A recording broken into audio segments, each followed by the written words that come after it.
International relations एक ऐसा subject है जिसे पढ़ने के लिए वर्ल्ड मैप की बेसिक अंडरस्टैंडिंग होना बहुत ज़रूरी है। बिना वर्ल्ड मैप को समझे या डिफरेंट कंट्रीज़ की लोकेशन जाने बिना आप वर्ल्ड पॉलिटिक्स को नहीं समझ सकते, ना ही आप इंटरनेशनल रिलेशंस को समझ सकते हैं। तो इस तरह अगर हम वर्ल्ड को देखते हैं तो हमें 7 मेजर कंटिनेंट दिखाई देते हैं, जिसमें 200 से ज़्यादा स्टेट्स हमें देखने को मिलते हैं, जो इंटरनेशनल रिलेशंस में एक मेजर एक्टर के रूप में अपना रोल प्ले करते हैं। जियोग्राफिकली वर्ल्ड में हमें ओशन, सी और कंटिनेंट देखने को मिलते हैं, लेकिन जब हम वर्ल्ड मैप को इंटरनेशनल रिलेशंस के कंटेक्स्ट में पढ़ते हैं, तब हमें इन वर्ल्ड ज्योग्राफी को और इनकी लोकेशंस को इंटरनेशनल रिलेशंस के टर्म में समझना पड़ता है,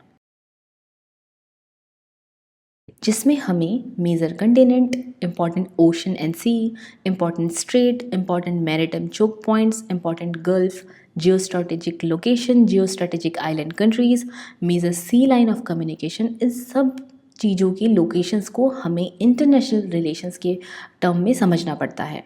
आगे हम मैप की हेल्प से ये सारे टर्म्स को डिटेल में समझेंगे और ये भी जानने की कोशिश करेंगे कि इंटरनेशनल रिलेशंस को पढ़ने से पहले इन सारे टर्म्स को समझना या पढ़ना क्यों ज़रूरी है। तो ये रहा वर्ल्ड मैप, जिसमें हम डिफरेंट ओशंस और कंटिनेंट को देख पा रहे हैं। और जैसा कि हम जानते हैं कि इंटरनेशनल रिलेशंस में सबसे इम्पॉर्टेंट एक्टर होता है स्टेट, इसलिए आईआर को पढ़ने से पहले हमें हर इंडिविजुअल कंट्री का लोकेशन पता होना चाहिए। ठीक है, तो आप लोगों को एक काम ये करना है कि एटलस के थ्रू आपको सारी मेजर कंट्रीज़ या जितने भी इंपॉर्टेंट कंट्रीज़ हैं जो अक्सर न्यूज़ में रहती हैं, उन सबका लोकेशन देखते रहना है। और साथ ही साथ आपको ये भी देखना है कि कोई पर्टिकुलर कंट्री किन किन कंट्रीज़ के साथ अपना बॉर्डर शेयर कर रही है। ठीक है,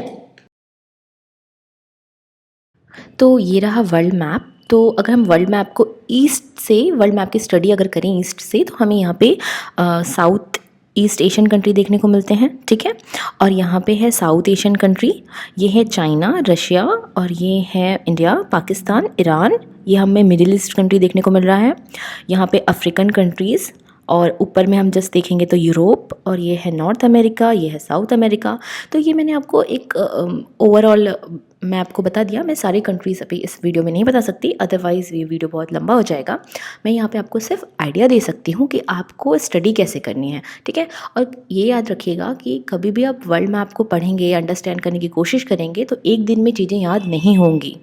इसके लिए आपको करना ये होगा कि अगर आप न्यूज़पेपर पढ़ते हैं तो जो भी इंटरनेशनल इश्यूज़ करंट में चल रहे हैं, ठीक है, तो वो जो कंट्री न्यूज़ में रह रही है उसका आप लोकेशन देख लीजिए कि वो कंट्री कौन से कंटिनेंट में आती है। ठीक है, वो उसका लोकेशन कहाँ है, उसके आसपास की कंट्री कौन कौन सी है, वो किन कंट्रीज़ के साथ बॉर्डर शेयर कर रही है, और थोड़ा सा ये देख लीजिए कि वो इंडिया से कितने डिस्टेंस पे है या इंडिया का उस इशू पर क्या इम्पैक्ट पड़ रहा है। ठीक है, तो ऐसे में धीरे धीरे ओवर द टाइम आप इंटरनेशनल रिलेशंस को बहुत अच्छे से समझने लगेंगे। तो इस तरह मैंने बताया कि कैसे जो कंट्रीज़ हैं या कंट्री का लोकेशन है, कैसे इंटरनेशनल रिलेशंस में इसका इंपॉर्टेंस होता है या क्या रोल होता है। ठीक है, अब हम समझेंगे जो स्ट्रेट होते हैं, जिसको हिंदी में जल संधि कहते हैं, वो क्या होते हैं और उनका इंटरनेशनल पॉलिटिक्स में क्या रोल होता है। ठीक है, तो जो स्ट्रेट होता है वो एक ऐसा नैरो पैसेज होता है जहाँ दो बड़ी वाटर बॉडीज कनेक्ट होती है। For example strait of Hormuz. अब मैं इसे आपको जूम में दिखाती हूँ।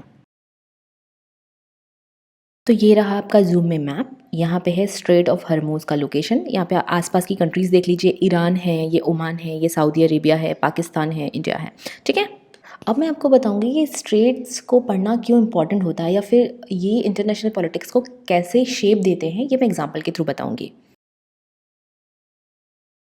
तो अगर अब हम स्ट्रेट ऑफ हर्मुज का लोकेशन देखें तो ये ओमान और ईरान के बीच एक नैरो पैसेज है, और ये एक ऐसा मात्र स्ट्रेट है जहाँ से होते हुए मिडिल ईस्ट का ऑयल, नेचुरल गैस वर्ल्ड में फ्लो होता है। इसलिए ये वर्ल्ड के पॉइंट ऑफ व्यू से बहुत इंपॉर्टेंट है। And one more important thing कि ये जो स्ट्रेट है वो ईरान की फॉरेन पॉलिसी को शेप देने में बहुत ही ज़्यादा इंपॉर्टेंट रोल प्ले करता है। तो इस तरह हमने देखा कि कैसे वर्ल्ड के डिफरेंट जियोग्राफिकल लोकेशन कैसे फॉरेन पॉलिसी को, इंटरनेशनल पॉलिटिक्स को या इंटरनेशनल रिलेशंस को शेप दे रहे हैं।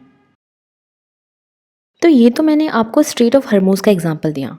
ऐसे ही वर्ल्ड में बहुत सारे स्ट्रेट्स हैं जो वर्ल्ड पॉलिटिक्स को या इंटरनेशनल रिलेशंस को शेप दे रहे हैं। फॉर एग्जांपल बब अल मंदीब स्ट्रेट, ठीक है, वहीं दूसरा मलक्का स्ट्रेट, यहाँ पे मलक्का स्ट्रेट की लोकेशन है। तो ये सारी चीज़ें आपको याद रखनी होगी पैरेलली कौन सा स्ट्रेट कहाँ पे है और वो कैसे इंटरनेशनल रिलेशंस को या पॉलिटिक्स को प्रभावित कर रहा है। अब इसमें नेक्स्ट टर्म आता है मैरीटाइम चोक पॉइंट। ठीक है, आप में से शायद बहुत सारे लोग इस वर्ड को फर्स्ट टाइम सुन रहे होंगे, लेकिन ये जो वर्ड है वो जब हम इंटरनेशनल रिलेशंस की स्टडी जियो पॉलिटिक्स के टर्म में या जियो स्ट्रैटेजिक टर्म में करते हैं तो ये सारी चीज़ें हमें सुनने देखने को मिलती हैं। तो इसे जानना भी as a international relation student बहुत इंपॉर्टेंट हो जाता है। तो जो मैरीटाइम चोक पॉइंट होता है वो शिपिंग का एक नैरो चैनल होता है जहाँ से बड़ी मात्रा में शिपिंग ऑयल, टैंकर्स या हैवी मैरीटाइम शिपिंग्स पास होते हैं। ठीक है, इसलिए इंटरनेशनल रिलेशंस में इसका जो रोल है वो स्ट्रैटेजिकली इंपॉर्टेंट हो जाता है।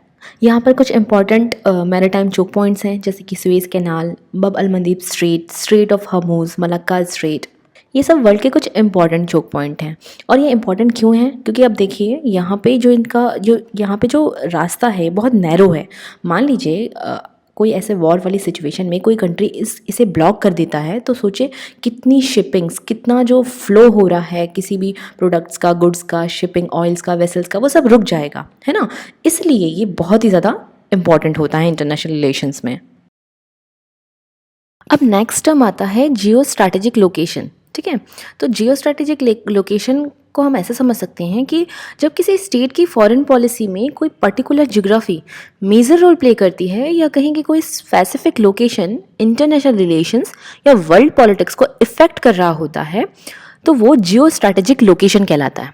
फॉर एग्जाम्पल साउथ चाइना सी, जो हमें अक्सर न्यूज़ में सुनने देखने को मिलता रहता है। और यहाँ पे हम देखते हैं कि चाइना अक्सर साउथ चाइना सी में क्लेम भी करता रहता है। इसका रीज़न ये है कि साउथ चाइना सी में ह्यूज रिसोर्सेज ऑफ ऑयल और नेचुरल गैस है। साथ ही साथ साउथ चाइना सी में कई ऐसे आइलैंड हैं जो स्ट्रैटेजिकली बहुत इंपॉर्टेंट हैं। इसलिए ये सारे फैक्टर साउथ चाइना सी को जियो स्ट्रैटेजिकली इंपॉर्टेंट बनाते हैं। ऐसे ही वर्ल्ड में कई ऐसे लोकेशन होते हैं जो कि जियो स्ट्रैटेजिकली इंपॉर्टेंट होते हैं। और इंटरनेशनल रिलेशंस को पढ़ते समय हमें यही समझना पड़ता है कि कौन से वो फैक्टर्स हैं जो किसी कंट्री को, किसी लोकेशन को या किसी एरिया को जियो स्ट्रैटेजिकली इंपॉर्टेंट बनाते हैं। अब इंटरनेशनल रिलेशंस में नेक्स्ट टर्म आता है सी लाइन ऑफ कम्युनिकेशन। ठीक है, basically sea line of communication दो पोर्ट के बीच का प्राइमरी रूट होता है जिसका use generally trade, shipping, logistics या नेवल पर्पस के लिए होता है।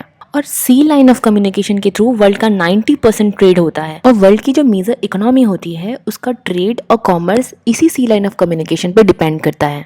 इसलिए इंटरनेशनल रिलेशंस में इनका रोल स्ट्रैटेजिकली बहुत इंपॉर्टेंट हो जाता है, क्योंकि अगर सी लाइन ऑफ कम्युनिकेशन इंटरप्ट होगी या फिर ये सेफ नहीं होगी तो जो ग्लोबल इकोनॉमी है इस पर इसका इम्पैक्ट पड़ेगा।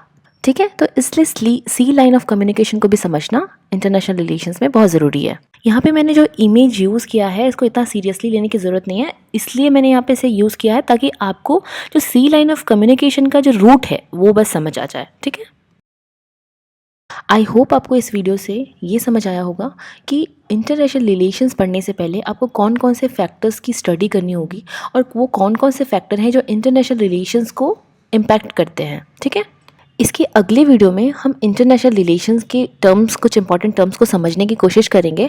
देन उसके बाद हम थ्योरी और अदर कॉन्सेप्ट्स और फॉरेन पॉलिसी, अदर चीज़ों को फोकस करेंगे। आप मुझे कमेंट में ज़रूर बताइएगा कि ये वीडियो आपको कैसा लगा, जहाँ मैंने आपको ब्रीफ में मैप को समझाने की कोशिश की है। और अगर आपके कोई भी डाउट्स हो तो आप मुझसे कमेंट में पूछ भी सकते हैं। वन मोर इम्पॉर्टेंट थिंग कि जो मैं वीडियो है उसे मैं रेगुलरली अपलोड नहीं कर पा रही हूँ, इसलिए जो बेल का आइकन है उसे आप प्रेस कर लीजिए जिससे आपको वीडियोज़ की सारी नोटिफिकेशंस टाइम टू टाइम मिलती रहेगी।